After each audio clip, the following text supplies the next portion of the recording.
अस्सलाम वालेकुम नाज़रीन, आप देख रहे हैं प्रोग्राम दुनिया के साथ। मैं आपके साथ आपके मेज़बान आसमा इकबाल। और आज प्रोग्राम में सबसे पहले हम आपको ये खबर दें कि तेल बरामद करने वाले जो ममालिक की तंजीम है ओपेक प्लस, उसने आइंदा माह 20 लाख बैरल यौमिया पैदावार कम करने पर इत्तेफाक किया है। ओपेक प्लस तंजीम के मुताबिक तेल की पैदावार में कमी का जो फैसला है ये आलमी मईशत और मंडी के मुतालिक गैर यकीनी सूरत हाल के बायस किया गया है। लेकिन नाज़रीन, अमरीका ने इस फैसले पर शदीद तनकीद की है और इस तंजीम पर ये इल्ज़ाम लगाया है कि वो रूस की हिमायत कर रही है।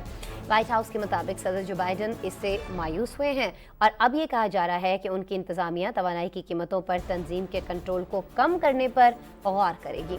सऊदी अरब ने वाशिंगटन की तनकीद को अलबत्ता बिला जवाब ज़रूर करार दे दिया है। अच्छा नाज़रीन, ये जो ओपेक प्लस ग्रुप है इसकी जानिब से कटौती का फैसला है, उसके बाद आलमी मार्केट में तेल की कीमतों में क्या रुझान देखने में आ रहा है, अमेरिका इस पर क्यों एतराज़ कर रहा है और ओपेक ममालिक जो है उनका मौक़िफ़ क्या है, और फिर जवाब इस सारे एतराज़ पर जो अमेरिका की तरफ से है सऊदी अरेबिया ने क्या दिया है, आगे क्या हो सकता है, ये सारी चीज़ें एक पैकेज में है।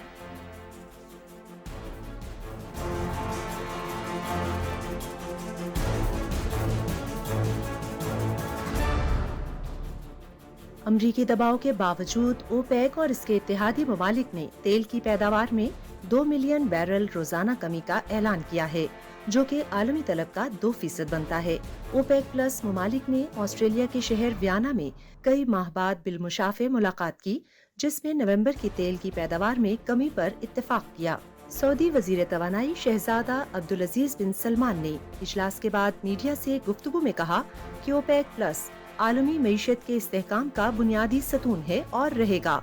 आलमी मईशत के हवाले से अपने वादे पूरे करते रहेंगे। हम जो कुछ भी करेंगे वो ओपेक प्लस के उन गैर रुकन ममालिक के लिए भी अहम है जो तेल बरामद कर रहे हैं।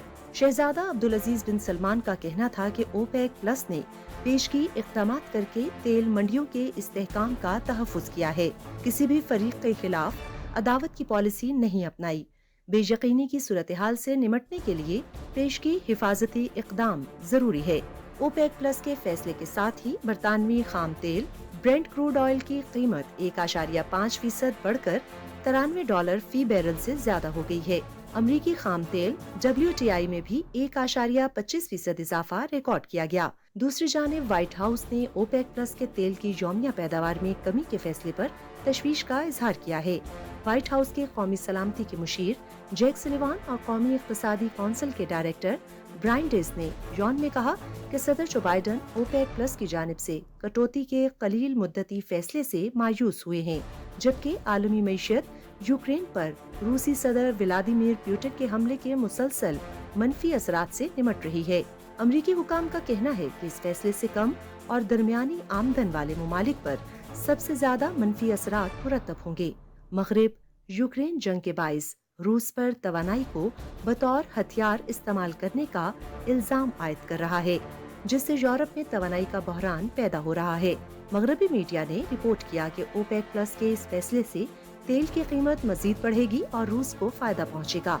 सऊदी अरब ने इस तनकीद को मुस्तरद कर दिया है कि वो ओपेक प्लस ग्रुप में शामिल रूस के साथ मिलकर आलमी मार्केट में तेल की कीमतों में इजाफा कर रहा है। इससे कबल अमरीका की कौमी सलामती कौंसिल के तर्जुमान जॉन कर्बी ने कहा था कि हमें ओपेक प्लस और गैर मुल्की तेल पैदा करने वालों पर इन्हिसार कम करने की जरूरत है। क्या मामला हुआ है, ओपेक ने ये फैसला क्यों किया है, इस पर रिएक्शन क्या आ रहा है, ये तो आपने इस रिपोर्ट में जाना।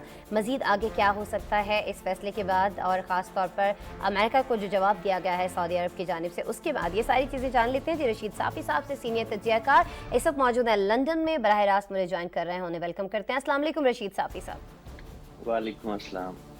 रशीद साहब बहुत शुक्रिया लंदन से ज्वाइन करने के लिए। अच्छा रशीद साहब, ये फरमा दीजिएगा, ये बात तो किसी से ढकी छुपी नहीं है कि क्यों अमेरिका को इस पर बहुत सारा एतराज़ है और क्यों अमेरिका को ऐसा लग रहा है कि ये जो ओपेक तंजीम है ये रशिया को सपोर्ट कर रही है।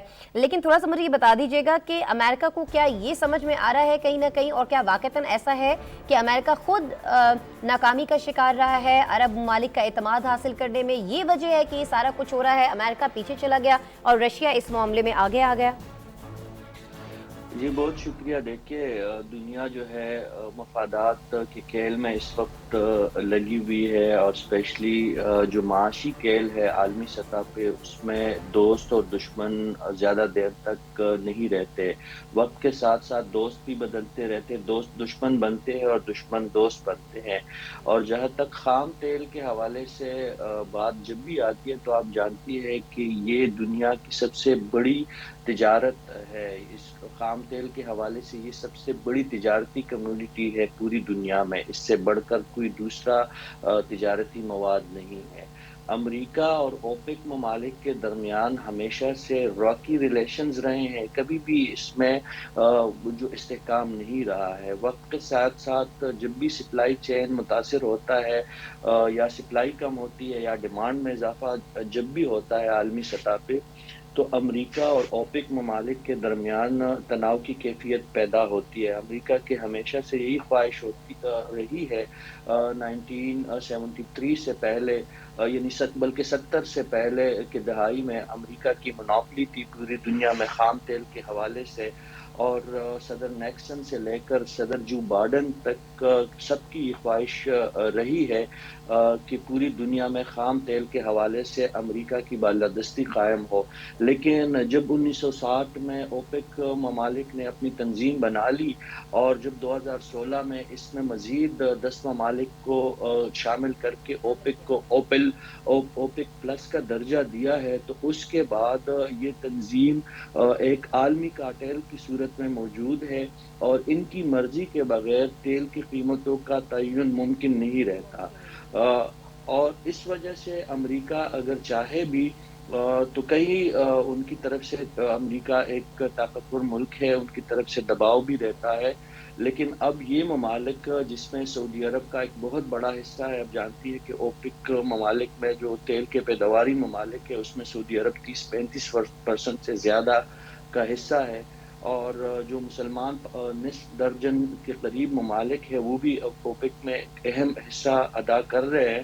تو یہ جو ویانا میں حالیہ فیصلہ ہوا ہے، امریکہ کی بھرپور کوشش رہی تھی کہ اوپیک ممالک تیل کی پیداواری صلاحیت میں کمی نہ کرے.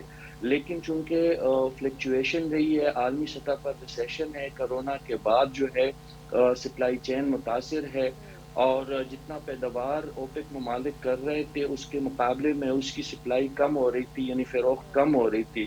اس وجہ سے 2 سال بعد جب فزیکلی میٹنگ ہوئی ہے ویانا میں اوپیک ممالک کے درمیان، تو اس سے پہلے خدشات یہی تھے کہ اوپیک ممالک اس دفعہ اپنی پیداواری صلاحیت میں کمی لائیں گے، اور اس کمی کو اس وجہ سے بھی زیادہ اہمیت اس دفعہ حاصل ہے کہ یوکرین جنگ کے بعد یہ پہلی ملاقات تھی اوپیک کے ممالک کے درمیان جب روس پہ یورپی یونین نے خام تیل اور باقی پیٹرولیم مصنوعات کی کئی چیزوں پہ جزوی پابندیاں عائد ہے. تو ایسے میں یہ فیصلہ بھی انتہائی اہم ہے، اور اس پہ امریکہ کا جو رد عمل اس وقت تک ہمارے سامنے آیا ہے وہ بھی ایک فطری امر ہے. ٹھیک ہے، فطری عمل تو ہے، لیکن ساتھ ہی ساتھ یہ بھی کہہ دیا گیا ہے کہ توانائی کی قیمتوں پر یہ جو اوپیک کا کنٹرول ہے اس کو ختم کرنے کے لیے اضافی وسائل پر بات کی جائے گی امریکہ کے اندر، جو بائیڈن انتظامیہ خود یہ کہہ رہی ہے. اچھا یہ بتا دیجیے گا کہ یہ بات تو کی گئی، لیکن اس کے لیے کوئی حتمی وقت نہیں دیا گیا ہے کہ یہ بات چیت کب شروع کی جائے گی، کیا کوئی اقدامات لاہ عمل اس بارے میں اپنایا جا سکتا ہے؟ کیا اس کی وجہ یہ ہے کہ چونکہ موسم سرما آن پہنچا ہے، بحران مزید شدید ہو سکتا ہے توانائی کا، تو ابھی اس سے گزر جائے امریکہ اور اس کے بعد پھر اس کارٹل سے نمٹا جائے گا، جس کا ذکر ابھی آپ نے کیا اوپیک پلس کی صورت میں جو موجود ہے؟ رشید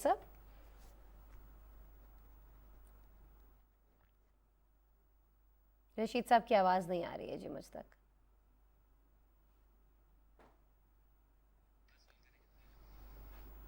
رشید صاحب میوٹ تو نہیں ہے آپ کا مائک، فرمائیے گا کچھ.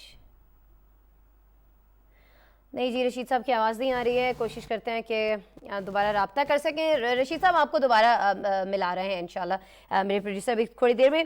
अच्छा जी, ये देखिए ना, अभी यूक्रेन जंग है नाजरीन रशिया के साथ, उसके बाद हम जानते हैं कि बहुत सारी पाबंदियां जो हैं वो रशिया के ऊपर लगाई गई और बहुत सारी जगहों पर हमने खुद देखा कि रशिया ने जानबूझकर टीज़ करने के लिए जो यूरोपीय ममालिक हैं कहीं ना कहीं तवानाई का ये बहरान पैदा करने की कोशिश की। और रशिया ये जानता है कि आगे चूँकि अब मौसम सरमा तकरीबन शुरू हो चुका है और इसमें अगर किसी चीज़ पर जिद किया जा सकता है यूरोपीय ममालिक को, तो वो तवानाई बहरान पैदा करके किया जा सकता है। यही वजह है ये सारी चीज़ें जो हैं मुख्तलिफ यूरोपीय ममालिक को दिखाई भी दे रही थी। और पिछले दिनों हमने आपको बताया भी कि बहुत सारे ममालिक ने इसका हल ये ढूंढा कि सऊदी अरेबिया है, UAE है, इन ममालिक से मुआहदे किए गए तवानाई के हुसूल के लिए, तेल है, पेट्रोलियम मसनूआत हैं उनके लिए। लेकिन सारे ममालिक तो ऐसा नहीं कर सकते हैं और नहीं फौरी तौर पर भी कोई पाइपलाइन इस तरह की बिछाई जा सकती है कि इन ममालिक से यूरोपीय ममालिक तक जो है तवानाई बहरान को कम करने के लिए कोई ना कोई सप्लाई शुरू की जा सके। इस चीज़ का फ़ायदा जो है रशिया उठाना चाह रहा है, ऑब्वियसली प्रेशर में लाना चाह रहा है यूरोपीय ममालिक को। और अमेरिका जो है अब इस प्रेशर से निकलना चाह रहा है और अमेरिका को ये लग रहा है कि ओपेक प्लस जो ममालिक हैं वो सरासर साथ दे रहे हैं रशिया का। इसी पे मैं बात कर रही थी रशीद साफ़ी साहब से। रशीद साहब कुछ फरमाइएगा, आप सुन पा रहे हैं मुझे?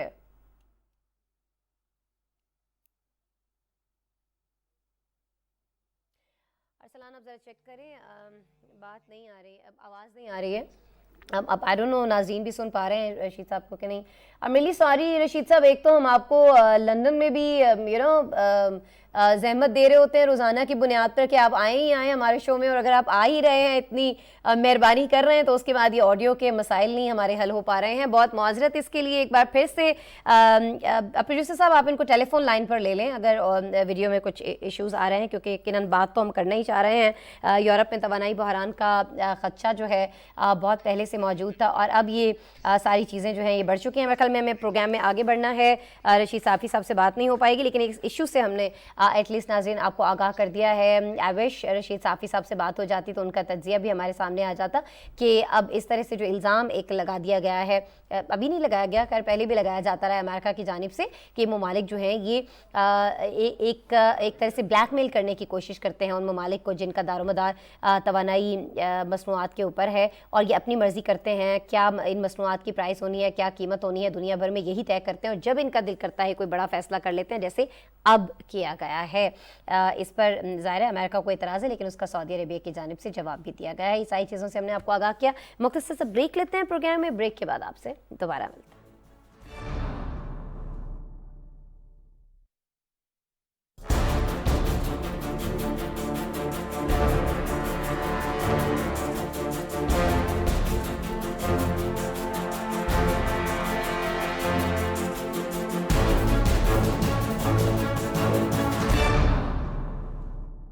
बेशुमार बारिशें, बेहिसाब तबाही, पाकिस्तान में तारीख का बदतरीन सैलाब। कोई अपनों से बिछड़ा तो किसी का घर उजड़ा। सैलाबी रेलों में बस्तियां बह गईं। सैलाब ने खेतों की हरियाली छीन ली, किसानों के चेहरों से खुशहाली नोच ली। वज़ीर आज़म की कौम से अतियात की अपील, हाथ बढ़ाएं, मुश्किल में साथ निभाएं। बेघर सैलाब ज़दगान आपकी इमदाद के मुंतज़िर। अपने अतियात दिल खोलकर वज़ीर आज़म रिलीफ फंड में जमा कराएं। फरियाद सुने, हमदर्द बने।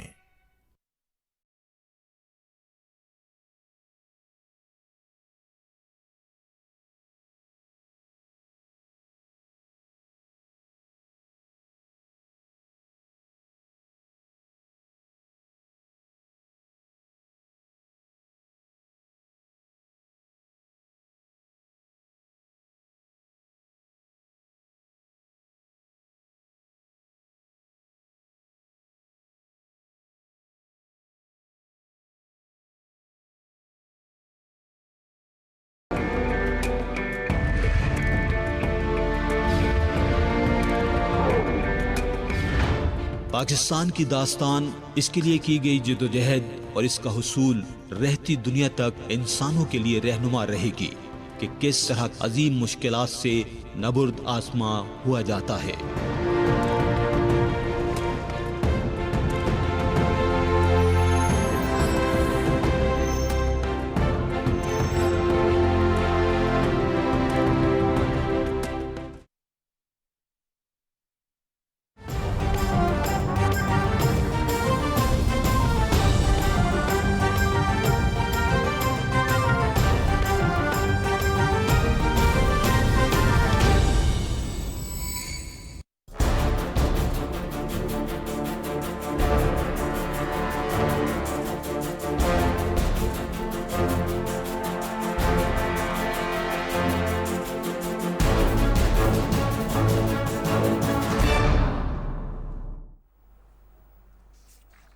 वेलकम बैक जी। बात करेंगे हम तारिकीन वतन की। बहुत सारे ऐसे लोग जो अपने ममालिक छोड़कर दूसरे मुल्क जाने का ख्वाब रखते हैं और फिर उस ख्वाब को ताबीर देने के लिए बहुत ज़्यादा स्ट्रगल करते हैं और स्ट्रगल के दौरान ही मारे जाते हैं।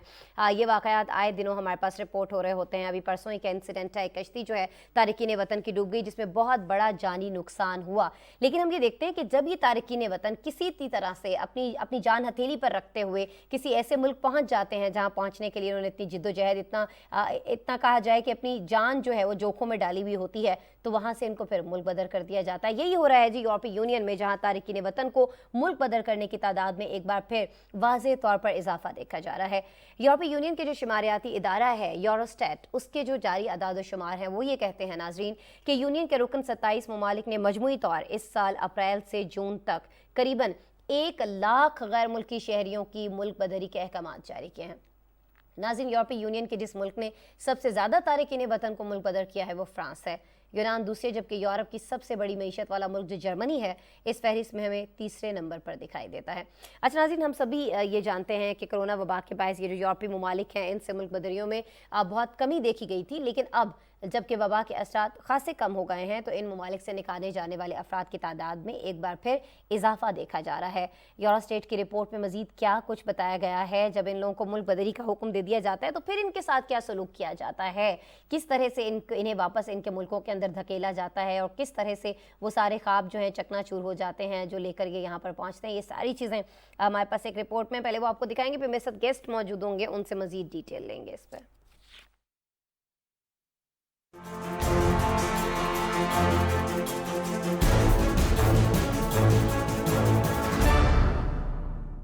यूरोपीय यूनियन के शुमारियाती इदारे यूरोस्टेट के मुताबिक यूरोपीय यूनियन में तारिकीन वतन की मुल्क बदरियों के अहकामात का इजरा एक बार फिर से तेज हो गया है। इदारे के जारी करदा ताज़ा तरीन आदाद शुमार के मुताबिक रवां साल की दूसरी सामाही में यूनियन के 27 रुकन ममालिक ने मजबूरी तौर पर अपने हम मुकीम और पनाह के दरखास्त दहिंदा तकरीबन 1 लाख गैर मुल्कियों को उनकी दरखास्तें मुस्तरद हो जाने के बाद मुल्क बदर कर देने का हुक्म जारी कर दिया। जबकि इस साल 1 अप्रैल से 30 जून तक के अरसे में मजबूरी तौर पर 23,110 तारिकीन वतन को मुल्क बदर किया गया। रिपोर्ट के मुताबिक इनमें से कई तारिकीन वतन ऐसे भी थे जो यूरोपीय यूनियन के बाशिंदे थे, जिन्हें बुला के किसी एक रुकन मुल्क ने किसी ऐसे दूसरे रुकन मुल्क भेज दिया जहां से वो इस मुल्क में दाखिल हुए थे और जहां उनकी दरखास्तें मुस्तरद हो गई थीं।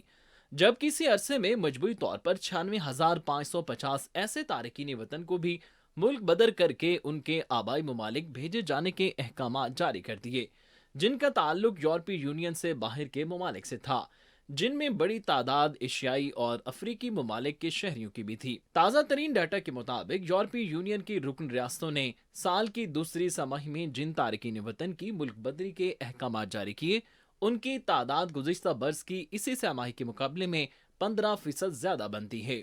इसी अरसे के दौरान जिन तारिकीन वतन को अमली तौर पर मुल्क बदर किया गया, उनकी तादाद भी 2021 की दूसरी समाही के मुकाबले में तकरीबन 11% ज्यादा रही। तारिकीन वतन की मुल्क बदरी के सबसे ज्यादा अहकाम जारी करने वाला मुल्क फ्रांस था, जहां ऐसे 33,450 सरकारी ऑर्डर्स जारी किए गए। दूसरे नंबर पर यूनान ने 8,750 तारिकीन वतन को मुल्क बदर कर देने के अहकाम जारी किए। तीसरे नंबर पर यूरोपीय यूनियन के सबसे ज्यादा आबादी वाला मुल्क जर्मनी ने पनाह के नाकाम दरखास्त दहिंदा 8,275 तारिकीन वतन को मुल्क बदर करने के ऑर्डर जारी किए।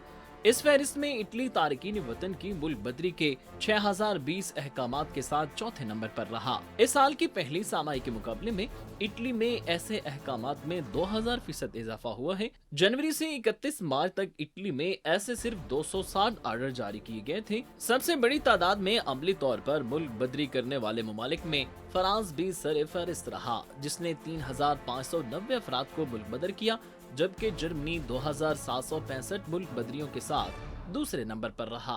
इसी अरसे में स्वीडन ने पनाह के मुतलाशी 2380 गैर मुल्कियों और यूनान ने 1770 तारकीन वतन को मुल्क बदर करके वापस उनके ममालिक में भेज दिया। यूरोस्टेट की रिपोर्ट में ये भी वाज़ेह किया गया है कि यूरोपीय यूनियन से मुल्क बदर किए गए गैर मुल्कियों में सबसे ज्यादा तादाद अल्बानिया, जॉर्जिया, रूस और तुर्की के शहरियों की थी। माहिरीन का कहना है कि वक्त के साथ साथ यूरोप के कई ममालिक में अवाम का झुकाव दाएं बाजू की जानिब बढ़ रहा है। रवामा यूरोपीय ममालिक स्वीडन और इटली में इलेक्शन के नतीजे में इंतहाई दाएं बाजू की कुव्वतें इक़्तिदार में आई हैं, जो कि तारकीन वतन के हवाले से सख्त मौक़िफ़ रखती हैं। माहिरीन का कहना है कि यूरोप में दाएं बाजू का बढ़ता असर और रसूख तारकीन वतन की मुश्किलात में मजीद इजाफा करेगा। बिल्कुल जी, तारकीन वतन की जो मुश्किलात हैं वो बढ़ती चली जा रही हैं। ये मुश्किलात तब से शुरू होती हैं जब वो अपना मुल्क छोड़कर किसी दूसरे मुल्क जाने का इरादा कर लेते हैं। अब ये जो यूरोपीय यूनियन ने फ़ैसला किया है, इसके बाद क्या होने जा रहा है, इस पे बात कर लेते हैं जी। यूनुस खान साहब है, सीनियर सहाफ़ी, फ्रांस से मुझे ज्वाइन कर चुके हैं। अस्सलाम वालेकुम यूनुस खान। वालेकुम सलाम आसमा। यूनुस, बहुत शुक्रिया। यूनुस, पहले तो मैं चाहूँगी कि थोड़ा सा अगर हम बैकग्राउंड पर बात कर लें। यूरोप जाने के ख्वाहिशमंद तकरीबन किसी भी आप मुल्क की बात कर लें जो थर्ड वर्ल्ड कंट्रीज़ हैं, वहाँ पर लोगों की ख्वाहिश होती है यूरोप चले जाएं, यूएस चले जाएं, मुस्तकबिल को बेहतर कर लें। क्या ऐसी चीज़ें हैं यूरोप के अंदर जो इतनी अट्रैक्शन का बायस बनती हैं लोगों के लिए कि वो अपनी जान पर इतना जुल्म करते हुए, इतना रिस्क लेते हुए यहाँ तक पहुँचते हैं? पहले मैं चाहूँगी थोड़ा हम इस पर बात कर लें। देखिए, जो बुनियादी वजह ये होती है कि वो लोग जो पहले से यूरोप में आबाद हैं और माशी तौर पर वो बहुत अच्छे हैं, वो जब पाकिस्तान जाते हैं तो बहुत बड़ी गाड़ियों में फिरते हैं, बड़े बड़े घर उन्होंने बनाए हुए हैं। ये उनका जो स्ट्रगल है वो 30-40 साल से के पर मुहीद है। और वही चीज़ें जब यहाँ वहाँ के मुकामी लोग देखते हैं तो वो इनको अट्रैक्ट करते हैं और वो एक रिज़्क की तलाश के लिए, माशी आसूदगी के लिए वो यूरोप का रुख करते हैं। तो बुनियादी वजह तो इसकी माशी मसाइल होते हैं, उनको ख़त्म करने के लिए इनके सोच यही होती है कि यूरोप में जब वो आएंगे तो माशी तौर पर वो अपने और अपने फैमिली के लिए बेहतर तौर पर जो है अपनी खिदमत सर अंजाम दे सकते हैं। जंगें भी तो हैं जहाँ हालात बेहतर नहीं हैं, जहाँ अमन नहीं है, जहाँ टेररिज्म है, दहशतगर्दी है, ये भी तो वजह बनती है। देखिए, यहाँ पे 2-3 दिन पहले हम यूरोपियन पार्लियामेंट में बैठे हुए थे और वहाँ पे हम जो रिफ्यूजीज हैं, जो यूरोप में आ रहे हैं रिफ्यूजी, उनका स्टेटस वगैरह और उनकी डिटेल के हवाले से वहाँ पे एक कॉन्फ्रेंस हो रही थी। तो उसमें जो बताया जा रहा है कि देखिए, यहाँ पे जो रिफ्यूजीज के लिए असाइलम अप्लाई करते हैं, उनका मकसद ये होता है कि आप अपने मुल्क में किसी सियासी जुमात या मजहबी जुमात से ताल्लुक़ रखते हो और आपको हुकूमत वक्त तंग कर रही है और उस वजह से आप आते हो। यहाँ पे जो असाइलम अप्लाई हो रहे हैं वो 15 से 25 साल के जो उम्र के लोग होते हैं, वो 80% केसेस होते हैं। तो न तो उनका कोई सियासत से ताल्लुक़ होता है, न कोई मजहबी अनासर से ताल्लुक़ होता है, और न ही उनका ज़्यादातर जो फोकस होता है वो माशी होता है। और ये बुनियादी वजूहात हैं जिनकी वजह से बहुत से लोगों के केसेस जो है वो एक्सेप्ट नहीं होते। वो लोग जो जिनके सियासी जिन पस मंजर होता है या बैकग्राउंड होता है, उनको बहुत आसानी से यहाँ पे जिनकी ओरिजिनल केसेस होते हैं उनको एक्सेप्ट हो जाती है। लेकिन अगर 15, 17 साल, 18 साल का बच्चा आता है और वो कहता है कि मैं किसी सियासी जुमात से था और हुकूमत वक्त को मेरे से मसाइल हैं, तो वो मेरे ख्याल में यहाँ पे अपनी बात उनको समझाना, अपना केस लड़ना वो एक मुश्किल होता है। ठीक है। अच्छा, अब ये जो यूरोपीय यूनियन ने फैसला किया है कि इतनी बड़ी तादाद में महाजरीन जो यहाँ पर हैं, तारकीन वतन जो हैं, उनको निकाल दिया जाए, वापस उनके मुल्कों में भेज दिया जाए। इस तरह की सिचुएशन में एक बार हमने ये भी देखा था कि लोग बेचारे सरहदों पर मुख्तलिफ ममालिक के पहुँच के समंदरों के अंदर ही सरहदों पर जो फ़ौजी तैनात थे उनके सामने उन्होंने अपनी जानें गंवाई थी, कश्तियों से कूद कर, डूब कर। उसमें बच्चे भी थे, ख्वातीन भी थे, बुजुर्ग भी थे। उसके बावजूद किसी को रहम नहीं आया था। اب یہ جو یورپی یونین کی جانب سے فیصلہ ہے، اس کے بعد آپ کیا اقدامات ہوتے ہوئے دیکھ رہے ہیں؟ اب یہ جو رہائش پذیر وہاں پر تھے مہاجرین جو کسی بھی طرح سے وہاں پر پہنچے تھے، اب کیا سلوک ان کے ساتھ کیا جا رہا ہے یونس؟ دیکھیں آج ایک بہت افسوسناک واقعہ پیش آیا ہے۔ یونان کے سمندر میں 2 کشتیاں ڈوبی جس میں 20 سے زیادہ افراد جو ہے وہ آج جو مہاجرین تھے وہ فوت ہوئے ہیں، اس سے زیادہ مسنگ ہے۔ آپ کی بات ٹھیک ہے، یہاں پہ ریفیوجیز کی ایک بہت بڑی تعداد موجود ہے، اور چونکہ پچھلے 2-3 سال کورونا کی وجہ سے ریفیوجیز جن کے کیسز جو ریفیوز ہوتے تھے ان کو کورونا کی وجہ سے ان کے ممالک واپس نہیں بھیجا گیا۔ اس لیے یورپین یونین میں جو ممالک تھے 32 ممالک، انہوں نے فیصلہ کیا کہ جن کے کیسز ختم ہو چکے ہیں ان کو ان کے ممالک واپس بھیج دیا جائے کہ ان کے لیے معاشی بوجھ ہے۔ اور یورپین یونین اس ٹائم معاشی مشکلات کا بھی شکار ہے، پہلے تو یہ 2 سال کورونا کی وجہ سے اور اب یوکرین کی جنگ کی وجہ سے۔ یونس صاحب کی آواز بھی چلی گئی جی۔ یونس صاحب ذرا رکیے گا، سن نہیں پا رہے ہیں ہم آپ کو، دوبارہ سے پروڈیوسر سے کہتے ہیں آپ سے رابطہ کریں۔ پروڈیوسر صاحب اس کو دیکھیں، اس مسئلے کو۔ ہمارے دوسرے گیسٹ ہیں جن کی آواز ہم تک نہیں آ پا رہی ہیں، آر کہ کیا ایشو چل رہا ہے۔ لیٹس سی اس کو سارٹ آؤٹ کر پاتے ہیں اگر ہم دوبارہ سے رابطہ کرتے ہیں یونس صاحب سے۔ جیسے یونس صاحب بتا رہے تھے کہ یونان میں یہ افسوسناک واقعہ پیش آیا ہے، 20 کے قریب جو تارکین وطن ہیں وہ ڈوب گئے ہیں سمندر کے اندر ہی۔ 2 کشتیاں آپس میں ٹکرا گئی تھیں، نہ جانے کن ملکوں سے کس طرح سے کون سی صعوبتیں دیکھنے کے بعد یہ لوگ یہاں تک پہنچے تھے، اور جب منزل بالکل ان کے قریب تھی تب ان کی کشتیاں جو ہیں وہ آپس میں ٹکرا کر ہی ڈوب گئیں۔ بہت سارے لوگ جو ہیں ان کی تلاش ابھی جاری ہے، ڈیڈ باڈیز کچھ نکال لی گئی ہیں، کچھ کے بارے میں کہا جا رہا ہے کہ ابھی نکالنے کی ڈیڈ باڈیز بھی کوشش ہو رہی ہے، اور کچھ لوگوں کو کے بارے میں اطلاعات ہیں کہ وہ مسنگ ہیں، ان کے بارے میں پتہ نہیں چل رہا ہے، بچے ہیں کہیں پہنچ گئے ہیں یا سمندر میں ہی کہیں بالکل اپنی جان گنوا بیٹھے ہیں، کچھ پتہ نہیں چل پا رہا ہے، لیکن اینی ویز اس بارے میں کوشش کی جا رہی ہے۔ یونس صاحب آپ تک آواز آ رہی ہے میری؟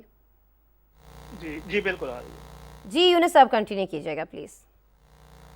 دیکھیں میں نے بتایا کہ آج یونان میں 2 کشتیاں ڈوبی ہیں جس میں 20 سے زیادہ افراد جو ہے وہ ہلاک ہوئے اور اس سے زیادہ مسنگ ہے، اور یہ آج کا واقعہ تازہ ترین افسوسناک واقعہ ہے۔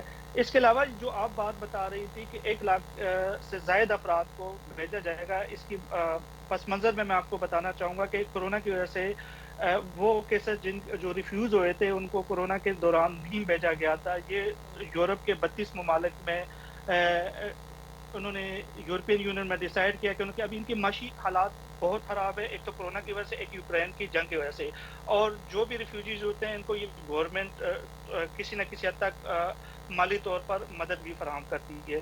تو انہوں نے یہ ڈیسائیڈ کیا ہے کہ وہ افراد جن کے کیسز ریفیوز ہوئے ہیں ان کو ان کے ملک میں واپس بھیجا جائے، کہ ان کی اب معاشی حالات یہ نہیں ہے کہ اب وہ افراد جن کے کیسز کینسل ہو چکے ہیں اور وہ پھر بھی رہ رہے ہیں، تو اس وجہ سے یہ فیصلہ کیا گیا۔ آپ 1 لاکھ کی بات کری، لیکن میں آپ کو بتاتا چلوں کہ یہ 32 ممالک میں 6 سے 7 لاکھ لوگوں کے کیسز ابھی بھی چل رہے ہیں اور بہت سے لوگوں کے ایکسیپٹ بھی ہو چکے ہیں۔ جی اچھا ٹھیک ہے۔ اچھا یونس، لیکن ایک اور چیز، یہ جو ڈسکریمنیشن ہم دیکھ رہے ہیں ہوتی ہوئی، جیسے کہ یہ آپ کو یاد ہوگا جب یہ جنگ شروع ہوئی تھی یوکرین اور رشیا کے مابین، تو میری آپ سے ہی اس مسئلے پر بھی بات ہوئی تھی کہ جب کہا گیا تھا کہ جو لوگ مر رہے ہیں یہ کوئی براؤن آنکھوں والے لوگ نہیں ہیں، یہ تو کلرڈ آئیز والے لوگ ہیں، تو ان کا خیال کیا جانا چاہیے، یہ تو سفید چمڑی والے لوگ ہیں، ان کا خیال کیا جانا چاہیے۔ اور یہی ڈسکریمنیشن ہم دیکھ رہے ہوتے ہیں جب یورپی ممالک نے ان لوگوں کو پناہ دینی ہوتی ہے۔ یوکرین سے اگر کوئی آ رہا ہے اپنے علاقے کی جنگ کی وجہ سے متاثر ہو کر، تو اس کو بہت اچھے طرح سے ویلکم کیا جاتا ہے۔ کوئی یمن سے آتا ہے، کوئی افغانستان سے آتا ہے، کوئی سیریا سے آتا ہے، تو اسے کہا جاتا ہے کہ ٹھیک ہے بھائی آپ پہنچ تو گئے ہیں، ہمارے پاس جگہ نہیں ہے آپ کے لیے، آپ واپس جائیے اپنے علاقوں میں۔ اس ڈسکریمنیشن پہ کچھ فرمائیں گے آپ یونس؟ دیکھیں اس حوالے سے میں آپ سے اس لیے متفق نہیں ہوں کہ یوکرین سے بہت کم تعداد میں، پورے یوکرین میں بھی جنگ جاری ہے، لیکن اگر آپ ان کے اعداد و شمار دیکھیں تو بہت کم تعداد میں جرمنی اور یا فرانس یا دیگر ممالک میں یہ ریفیوجیز کے لیے آئے ہیں۔ پولینڈ کی سرحد پر یہ کچھ حد تک ہے، اور انہوں نے ویلکم کیا ہے ان کو، کیونکہ وہ جینون وہاں پہ لڑائی چل رہی تھی۔ اب جہاں تک آپ سیریا کی بات کر رہے ہیں، افغانستان کی لڑائی نہیں ہے، سیریا میں جنرل لڑائی نہیں ہے، وہاں سے تھوڑے لوگ آئے آپ نے ان کو ویلکم کر لیا، وہاں سے زیادہ آئے آپ نے ویلکم نہیں کیا، थोड़ा सा अगर मैं भी आपसे इख्तलाफ कर सकूं यहाँ पर। जी जी, अब मेरी बात सुनिए। अब अफगानिस्तान में लड़ाई चल रही है, सीरिया में मसाइल चल रहे हैं, पाकिस्तान में भी माशी मसाइल चल रहे हैं। ये लोग जब रिफ्यूजीज़ के लिए आते हैं तो मैंने यही आपको बताया कि इसमें ज़्यादातर लोग नौजवानों की होते हैं। दूसरी बात, मेरा सवाल यहाँ पे ये बनता है कि पाकिस्तान के हमसाया ममालिक में हमारे मुस्लिम ब्रदर मुल्क हैं, वहाँ पे ये रिफ्यूजीज़ के लिए क्यों नहीं जाते और वहाँ पे रिफ्यूजी क्यों एक्सेप्ट नहीं होती? यहाँ पे बहुत हद तक रिफ्यूजी दी गई हैं, लेकिन उन लोगों को दी गई है जो कि जेन्युइन केसेस हों, जिनके केसेस ही जेन्युइन ना हो तो उनको ये रिफ्यूज कर रहे हैं। यूक्रेन के हवाले से भी बहुत से लोगों को इन्होंने नहीं दी है, उनको उन्होंने वापस भी भेजा, जिसमें स्टूडेंट टाइप के लोग थे या वॉलंटियर्स थे, उनको उन्होंने बहुत से लोगों को इग्नोर भी किया। तो अगर आप ये देखें कि हमारा जो यहाँ पे यूक्रेन का, यूरोप का जो कल्चर है, ट्रेडिशनल है, हर चीज़ तकरीबन एक जैसा है। अब यहाँ पर भी हमारी यहाँ पे जो एनजीओ से बात हुई है तो वो कह रहे हैं कि आप देखिए मुस्लिम है, सीरिया में लड़ाई हो रही है, तो मिडिल ईस्ट बहुत करीब मुल्क है, तो मिडिल ईस्ट में कितने ममालिक ने वहाँ पे रिफ्यूजीज को वो रिफ्यूजीज या पनाह दी है। ये मुझे भी पता है कि अगर मुस्लिम ममालिक में इतना कोई इत्तेफाक होता तो आपको लगता है कि मुस्लिम ममालिक में आजकल जो हालात हैं वो होते? ये असल वजह ये है ना कि हम लोगों में आपसी इत्तेहाद ही नहीं है। बिल्कुल आप वजह फरमा रहे हैं और बड़ा अहम आपने नुक्ता उठाया है कि कहीं ना कहीं हमारे ममालिक से जो लोग जा रहे होते हैं, मुस्लिम ममालिक से, वो अपने दीगर मुस्लिम बरादर जो ममालिक हैं उनकी तरफ देखने के बजाय वो यूरोपीय ममालिक की जानिब देख रहे होते हैं। क्यों? क्योंकि यहाँ उनको उम्मीद है कि कुछ नहीं मिलना, वहाँ से उनको उम्मीद है कि चलें कहीं ना कहीं कुछ मिल ही जाए, शायद मिलता भी है, लेकिन बाकियों के बारे में भी ये फैसला किया गया कि उन्हें वापस जाना होगा। बहुत शुक्रिया यूनुस, थोड़ा ऑडियो का इशू आ गया था, लेकिन ख्वाहिश थी आपसे मजीद बात भी हो पाती, वरना वक्त मेरे पास कम है, मुझे कुछ और स्टोरीज भी शामिल करनी है। बहुत शुक्रिया आज आपने मेरे शो के लिए वक्त निकाला। आगे बढ़ जाते हैं प्रोग्राम में, और आज जी बड़ी एक अहम खबर आई, बड़ी एक सनसनी खेज खबर भी यहाँ सामने आई, लेकिन सनसनी से ज़्यादा ये तशवीशनाक खबर बन गई जब ये पता चला कि इसमें बच्चों की हलाकत के बारे में बताया जा रहा है। मैं बात कर रही हूँ भारत से बरामदशुदा दवाओं की, जिससे अफ्रीकी मुल्क है गैम्बिया, वहाँ बच्चों की अमवात के वाक़यात सामने आने के बाद आलमी इदारा सेहत यानी WHO ने दिल्ली में तैयार होने वाली 4 दवाओं से मुतालिक अलर्ट जारी किया है। इदारे का कहना यह है कि इन दवाओं से मुमकिन तौर पर जो गैम्बिया है उसमें गुर्दे में शदीद जख्म से जुलाई से अब तक कम अज़ कम नाज़रीन 66 बच्चे हलाक हो चुके हैं। इनकी तादाद कहीं ज़्यादा हो सकती है। WHO ये भी कह रहा है कि लेबॉर्ट्री के जो तज्ज़िये सामने आए हैं उसमें खांसी के इलाज के लिए बनाए गए शरबत में जहरीले अज्जा की नाकाबिले कबूल मकदार की तस्दीक हुई है। WHO ने मेडिकल प्रोडक्ट अलर्ट जारी कर दिया है, जिसमें रेगुलेटर्स से भारतीय कंपनी की प्रोडक्ट्स को मार्केट से हटाने के लिए कह दिया गया है। भारतीय हुकाम का कहना यह है कि बच्चों की अमवात की जो शिकायत है उसके बाद इस मामले की तहकीकात शुरू कर दी गई है, लेकिन ये मामला इतना बढ़ क्यों गया कि नाज़रीन 66 बच्चे जो हैं वो अपनी जान से चले गए, और ये कोई 66 जो तादाद है ये वो तादाद है जो हमारे सामने अभी आई है, और ख़ुद इस पर WHO ये कह रहा है कि ये कम से कम तादाद है जो मिनिमम एक हमारे सामने एक तादाद आई है कि इतने बच्चे जाँ बहक हुए हैं। बहुत सारे पेरेंट्स को तो शायद पता भी नहीं होगा कि ये जो खांसी के शरबत वो अपने बच्चे को पिला रहे हैं वही उनकी मौत का सबब बन जाएगा। क्यों ये जो अद्वियात हैं ये भारत में बनाई जा रही थी, और जब भी बनाई गई हैं तो ये जो रेगुलेटर्स हैं उन्होंने इस चीज़ का ख्याल क्यों नहीं किया है कि इसमें जहरीले मादे जो हैं वो इस तरह से शामिल हो गए। फिर ये सारी प्रोडक्ट जो है जब इसका टेस्ट किया जाता है, जब इसका अप्रूवल दिया जाता है, ये इन ममालिक तक पहुँचती है, तो ये कैसे पहुंच गए बगैर लेबॉर्ट्री टेस्ट हुए कि ये जो भी एक आप कह लें कि फार्मूला तैयार किया जाता है उसमें जहरीले अज्जा शामिल हैं। और सबसे बड़ी बात यह है, तशवीशनाक बात यह है कि जब आप एक ऐसी चीज़, एक ऐसा सिरप एक बच्चे के लिए बना रहे हैं, तो फिर तो अगर आप एक बड़े के लिए एक चीज़ बना रहे हैं उसको एक दफ़ा आप टेस्ट में से गुजारते हैं, तो बच्चों के लिए बनाते हुए तो मेरे ख्याल में उसको 3 से 4 दफ़ा टेस्ट से लेबॉर्ट्री से गुजारना चाहिए, क्योंकि ये हमारी आइंदा नस्लों का मामला है, ये हमारे बच्चों का मामला है। तो बच्चों के मामले में आप किस तरह से इतनी गफलत जो है बरत सकते हैं। तो आज भारत को लेकर जो सबसे बड़ी खबर छाई रही है, इंटरनेशनल मीडिया में भी इस पर बहुत ज़्यादा तबसरे हो रहे हैं, इस पर बात की जा रही है, और सिर्फ बात नहीं की गई है नाज़रीन, ये जो दवाई बनाई जा रही थी इसके ऊपर भी पाबंदी लगा दी गई है। जो कंपनी है उसके बारे में अलर्ट WHO ने जारी कर दिया है। जहाँ जिस स्टोर में भी ये जो सिरप हैं ये पड़े थे उन सबको मना कर दिया गया है कि वो तमाम सिरप्स को हटा दें, किसी को भी ये जो सिरप्स हैं ये फ़रोख्त ना किए जाएँ, ये तो कहा जा रहा है। लेकिन एक बहुत बड़ा सवाल जो उठ रहा है वो यही है ہے کہ کس طرح سے بھارت کے اندر تیار ہونے والے ان سیرپس کے اندر یہ جو زہریلا مادہ ہے یہ شامل ہوا اور اس نے اتنے بڑی تعداد میں بچوں کی جان لے لی ہے. اس بارے میں جو ڈیٹیلز ہمارے پاس آتی رہیں گی ہم آپ سے شیئر کرتے رہیں گے. بچوں کی بات ہو رہی ہے جن کی میں آپ کو بتائی تھی کہ گیمبیا میں ہلاکت ہوئی ہے انڈیا کے اندر بھارت کے اندر بننے والے ان سیرپس کی وجہ سے. تو ایک اور جگہ آج بچوں کو لے کر بہت ہی افسوسناک خبر ہمارے پاس سامنے آئی. خبر آئی جی یہ تھائی لینڈ سے، جہاں اب بچوں کا ایک ڈے کیئر موجود تھا. اس ڈے کیئر سینٹر میں مسلح شخص گھسا اور اس نے دن دہاڑے یہاں بچوں پر حملہ کر دیا. بندوق اور چاقو سے اس نے حملے کیے جس میں 38 افراد کی ہلاکت کی تصدیق ہو چکی ہے جن میں 23 بچے شامل ہیں. ناظرین پولیس یہ بتاتی ہے کہ حملہ آور کی شناخت جو ہے پانیا کمبر کے طور پر کی گئی ہے جو حملے کے بعد وقوع سے فرار ہو گیا تھا. کہا یہ جا رہا ہے کہ اس حملے کے بعد جب ملک کے شمال مشرقی صوبے میں ملزم کی تلاش کے لیے آپریشن کیا گیا تو حملہ آور نے اپنی ہی بیوی اور اپنے ہی بچے کو بھی قتل کر دیا اور اس کے بعد اس نے اپنی زندگی بھی ختم کر دی. یعنی اس نے خودکشی کر لی. ظاہر ہے یہ انسان کوئی نارمل انسان تو نہیں تھا. نارمل تو کسی دوسرے شخص کو مارتے ہوئے بھی بہت پتہ نہیں کتنی بار سوچے گا. تو اس نے تو بچوں کے اوپر ظلم ڈھایا ہے. حملہ آور کون تھا، کیوں اس نے ان معصوم بچوں کو نشانہ بنایا، اس حملے کے پیچھے محرکات کیا تھے، کیا ڈیٹیلز اب اس کے بارے میں سامنے آ سکی ہیں، یہ ساری چیزیں آپ کو ایک رپورٹ میں دکھا رہے ہیں. تھائی لینڈ میں چھوٹے بچوں کی ایک نرسری میں اندھا دھند فائرنگ کے واقعے واقعے میں 24 بچوں سمیت 38 افراد کی ہلاکت کی تصدیق ہو گئی ہے. یہ واقعہ ملک کے شمال مشرقی صوبے نونگوا لمپھو میں پیش آیا. ضلعی عہدیدار کے مطابق حملہ آور دوپہر کے کھانے کے وقت کے قریب ڈے کیئر سینٹر آیا جہاں اس نے پہلے مرکز میں موجود 4 یا 5 اہلکاروں کو گولی ماری جن میں ایک 8 ماہ کی حاملہ ٹیچر بھی شامل تھیں. بندوق بردار پھر زبردستی ایک بند کمرے میں داخل ہوا جہاں چھوٹے بچے سو رہے تھے. حملہ آور نے وہاں بچوں کو چاقو سے مارا. ہلاک ہونے والوں میں سب سے کم عمر بچہ 2 سال کا تھا. پولیس نے حملہ آور کی شناخت پانیا کمرب کے طور پر کی ہے جو کہ پولیس فورس کا ایک سابق رکن تھا. گزشتہ سال منشیات رکھنے کے الزام میں ملزم کو عہدے سے برطرف کر دیا گیا تھا. حکام کے مطابق ملزم منشیات کے ایک مقدمے کا سامنا بھی کر رہا تھا. پولیس کے ترجمان پیسن لوسو موبون کے مطابق حملہ آور منشیات کے اسی کیس کے سلسلے میں حملے سے چند گھنٹے قبل عدالت میں سماعت کے لیے موجود تھا جس کے بعد اپنے بچے کو ڈھونڈنے کے لیے ڈے کیئر سینٹر گیا تھا لیکن بچہ وہاں نہیں تھا. پولیس ترجمان نے مزید بتایا کہ حملہ آور پہلے ہی ذہنی دباؤ میں تھا اور جب وہ اپنے بچے کو نہیں ڈھونڈ سکا تو وہ اس قدر غصے میں آ گیا کہ اس نے گولی چلانا شروع کر دی جس کے بعد وہ جائے وقوع سے فرار ہو گیا. حکام کے مطابق اس حملے کے بعد جب ملک کے شمال مشرقی صوبے نونگوا لامفو میں ملزم کی تلاش کے لیے آپریشن کیا گیا تو حملہ آور نے اپنے اہل خانہ کو ہلاک کرنے کے بعد خودکشی کر لی. تھائی لینڈ کے وزیر اعظم پروجوت چان اوچا نے اس واقعے کو ایک دل دہلا دینے والا واقعہ قرار دیا ہے.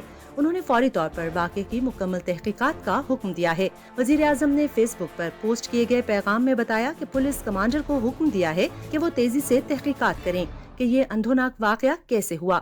برطانوی وزیر اعظم لیز ٹرس اور آسٹریلوی وزیر اعظم انتھونی البانیز کی جانب سے بھی اس واقعے پر افسوس کا اظہار کرتے ہوئے متاثرین کے ساتھ یکجہتی کا اظہار کیا ہے. تھائی لینڈ میں بندوق کے قوانین سختی سے رائج ہیں اور غیر قانونی اسلحہ رکھنے پر 10 سال تک قید کی سزا ہو سکتی ہے. اسی لیے اندھا دھند فائرنگ کر کے بیک وقت کئی افراد کو قتل کر دینے کے واقعات شاذ و نادر ہی دیکھنے میں آتے ہیں. آج پیش آنے والا واقعہ کئی سالوں میں سب سے زیادہ اندھوناک قرار دیا جا رہا ہے. اس سے پہلے 2020 میں جائیداد کے مسئلے پر ناراض ایک شخص نے مختلف مقامات پر حملے کر کے کم از کم 29 افراد کو ہلاک اور 57 کو زخمی کر دیا تھا. اس طرح کے واقعات کی جتنی مذمت کی جائے اتنا ہی کم ہے. رپورٹ آپ نے دیکھی. اس کے ساتھ ہی آج کے پروگرام کا وقت ختم ہو رہا ہے. کل دوبارہ آپ سے ملاقات کر رہے ہوں گے. اپنا بہت سارا خیال رکھیے گا لیکن جاتے جاتے ہمارا اسپیشل سیگمنٹ چلتے چلتے ضرور دیکھیے گا. اللہ نگہبان. سعودی عرب کو سن 2029 کے ایشیائی سرمائی کھیل کی میزبانی کے لیے منتخب کر لیا گیا ہے. ایشین ونٹر گیمز میں اسکیئنگ، سنو بورڈنگ، آئس ہاکی اور فگر اسکیٹنگ کے مجموعی طور پر 47 مقابلے شامل ہیں. یہ کھیل صحرا میں $500 ارب کی لاگت سے بنائے جانے والے مستقبل کے بڑے شہر نیوم میں منعقد ہوں گے، جس کے متعلق منصوبہ سازوں کا کہنا ہے کہ اس میں ایک اسپورٹس کمپلیکس بھی ہوگا جس میں سارا سال ونٹر گیمز کھیلے جا سکیں گے. نیوم کے نام سے جانا جانے والا میگا سٹی ایونٹ کی میزبانی کرنے والا پہلا مغربی ایشیائی شہر ہوگا. تائیوان کے ایک زیر زمین میٹرو اسٹیشن میں تازہ سبزیوں کا فارم بنایا گیا ہے. اس فارم میں LED لائٹس کو سورج کی روشنی کے نیم البدل کے طور پر استعمال کیا جا رہا ہے. جن کے فوائد یہ ہیں کہ ان کے ذریعے ہائیڈروفونک پودوں کے روشنی حاصل کرنے کے وقت کو کنٹرول کیا جا سکتا ہے۔ میٹرو اسٹیشن آنے والے مسافر فارم سے تازہ اور آرگینک سبزیاں خرید بھی سکتے ہیں۔ میٹرو اسٹیشن انتظامیہ کا کہنا ہے کہ وہ وقت کے ساتھ پودوں کی بہتری کے لیے اپنی صلاحیتوں میں بھی اضافہ کر رہے ہیں۔ کیلیفورنیا کی ایک کمپنی نے فلپی 2 کے نام سے ایسے روبوٹ تیار کرنا شروع کر دیے ہیں جو خودکار انداز میں آلو اور پیاز کے فرائی تیار کرنے کے علاوہ دیگر کھانے بھی تیار کرنے کی اہلیت رکھتے ہیں۔ ان کے روبوٹک بازو کیمروں اور مصنوعی ذہانت کی مدد سے حرکت کرتے ہوئے فریزر سے آلو اور پیاز کے منجمد شدہ فرائز نکال کر انہیں ابلتے ہوئے تیل میں ڈال دیتا ہے۔ صرف یہی نہیں بلکہ تیار شدہ فرائز کو ٹرے میں بھی منتقل کرتا ہے اور کھانے کے لیے پیش کرتا ہے۔ بیک وقت مختلف کھانے بنانے اور پیش کرنے کی اہلیت رکھنے والے ان روبوٹس کی وجہ سے کیٹرنگ سٹاف کی ضرورت بھی کم ہو جائے گی۔ دنیا میں 5 سمندر ہیں، یہ تو ہم سب جانتے ہیں، لیکن ایک نئی تحقیق سے اس بات کے مزید ثبوت ملے ہیں کہ ہمارے پیروں کے نیچے زمین کا ایک چھٹا سمندر بھی موجود ہے۔ سائنسی مقالے نیچر جیو سائنس میں شائع ہونے والی ایک نئی تحقیق سے پتہ چلتا ہے کہ زمین کے اوپری اور نچلے حصے کے درمیان ایک سرحدی پرت پر سطح سے تقریباً 400 میل نیچے دنیا بھر میں پھیلا ہوا ایک چھٹا سمندر بھی موجود ہے۔ ماہرین ارضیات ایسے شواہد جمع کر رہے ہیں جن سے پتہ چلتا ہے کہ زمین کے اندرونی حصے میں پانی کی ایک بڑی مقدار موجود ہے، لیکن ابھی اس معاملے میں مزید تحقیقات کی ضرورت ہے۔ امریکہ میں ایک شخص نے 16.4 فٹ لمبا بھنڈی کا پودا لگا کر گینز عالمی ریکارڈ میں اپنا نام کر لیا۔ اس پودے کی اونچائی اتنی زیادہ ہے کہ اس کے اوپر سے سبزی اتارنے کے لیے پودے کے اوپر رسی باندھی گئی ہے۔ امریکی ریاست لوزیانہ کے شہر نیو اورلینز کے شہری کے مطابق جب اس پودے کی لمبائی گھر سے زیادہ ہوئی تو انہیں لگا کہ یہ ممکنہ طور پر عالمی ریکارڈ ہو سکتا ہے۔ شہری نے شواہد گینز ورلڈ ریکارڈ کو جمع کرائے اور اب عالمی ادارے نے بھنڈی کے پودے کو دنیا کا سب سے لمبا پودا قرار دے دیا ہے۔